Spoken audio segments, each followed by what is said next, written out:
Brought to you by Baidyanath cow ghee. देसी गाय का घी, शुद्ध भी स्वादिष्ट भी। वर्तमान बेशक उनका है, पर भविष्य जिसके लिए मैंने पूरी लगन से काम किया, मेरा होगा। The present is this, the future for which I really worked is mine. Tesla, Elon Musk के मालिकाना हक वाली कंपनी टेस्ला नहीं, यह कहना था दुनिया के सबसे रहस्यमय वैज्ञानिक निकोला टेस्ला का। आपके घर तक बिजली पहुंचाने वाले एसी करंट के आविष्कारक टेस्ला बचपन में नाइग्रा फॉल्स के वेग से पहिया घुमाने का सपना देखते थे। बड़े होकर उसे पूरा भी किया। फिर एक और सपना देखा, इस बार खुली आंखों से। सपना था दुनिया भर को मुफ्त बिजली मुहैया कराना। उनके जीते जी यह सपना अधूरा ही रहा। पर आज हम आपको यह सब क्यों बता रहे हैं? क्या मुफ्त बिजली की कोई नई स्कीम आ गई है या टेस्ला का सपना पूरा हो गया है? हाँ भी और नहीं भी। इससे पहले आप मुझ पर बिफरे कि सीधे बोलो ना, इतना घुमा क्यों रही हो? सब बताएंगे विस्तार से, पर इसके लिए आपको थोड़ा सा घूमने के लिए भी तैयार रहना होगा। शर्त मंजूर है तो चलते हैं। कहाँ? जर्मनी। जर्मनी में कहाँ? राजधानी बर्लिन से कुछ 60 किलोमीटर दूर फेल्डहाइम नाम के एक बेहद शांत गांव में मात्र 130 लोग यहाँ पर रहते हैं। शांति वाजिब भी है, पर चर्चा का विषय है इस गांव की शांति या प्राकृतिक सुंदरता नहीं, बल्कि रिन्यूएबल एनर्जी यानी प्राकृतिक सोर्सेस से प्राप्त होने वाली ऊर्जा का एक आत्मनिर्भर सेल्फ सस्टेन्ड नेटवर्क है। और यही वजह है कि यहाँ रहने वाले एकदम चिल्ड लाइफ मोड में रहते हैं। हमारे आपके जैसे एक ही एसी वाले कमरे में सोने से होने वाली तमाम दिक्कतों से हैप्पीली अनजान। पर यह सब संभव कैसे हो पाया, जानते हैं। साल 1995 की बात है।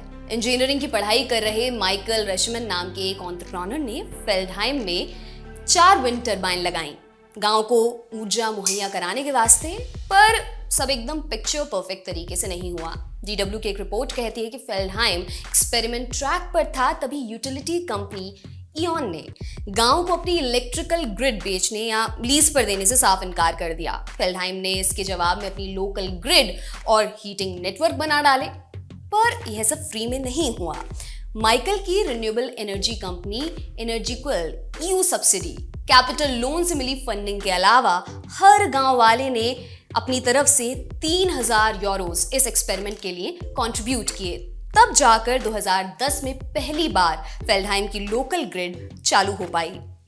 आज यह गांव अपने 130 सोलर पैनल्स, 50 से ज्यादा विंड टरबाइंस और तमाम अन्य क्लीन एनर्जी सोर्सेस के माध्यम से इको फ्रेंडली ऊर्जा जनरेट करता है। और यही वजह है कि इस गांव में बाकी जगहों के मुकाबले बिजली और नेचुरल गैस की कीमतें सबसे कम हैं। AP न्यूज की रिपोर्ट के अनुसार जहां इस वक्त रूस यूक्रेन युद्ध के कारण पूरा यूरोप ऊर्जा संकट से जूझ रहा है, बिजली की बढ़ती कीमतें लोगों की जेबें हल्की कर रही हैं, इस गांव के लोग चैन से सो पा रहे हैं बिजली के बढ़ते बिल की चिंता किए बिना। आपको बता दें कि फेल्डहाइम जर्मनी के ट्यूनब्रिड्जन म्युनिसिपैलिटी के अंतर्गत आता है। माइकल नेप वहीं के मेयर हैं। नेप गांव के आत्मनिर्भर इलेक्ट्रिसिटी मॉडल की सफलता का श्रेय वहां के बाशिंदों को ही देते हैं। वो कहते हैं गांव के सभी लोगों ने इस एनर्जी मॉडल पर मिलकर काम किया है, तभी यह संभव हो पाया है। जहां बाकी जगहों पर विंड पार्क्स का विरोध हुआ, फेल्डहाइम के लोगों ने उन्हें अपनाया और कमाल कर दिया। आज यह गांव जितनी बिजली का इस्तेमाल करता है उससे 250 गुना ज्यादा एक्सपोर्ट कर रहा है।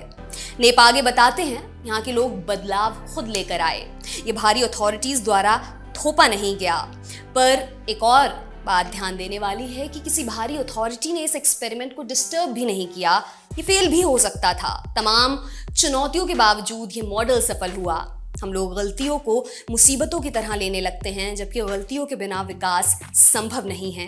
इस मॉडल ने हमें यही सिखाया। फेल्डहाइम में जन्मे और फिलहाल यहीं पर रह रहे 83 साल के सिगफ्राइड कैपेट का कहना है कि हमें गर्व है हम अपने गांव को यहाँ तक पहुंचा पाए।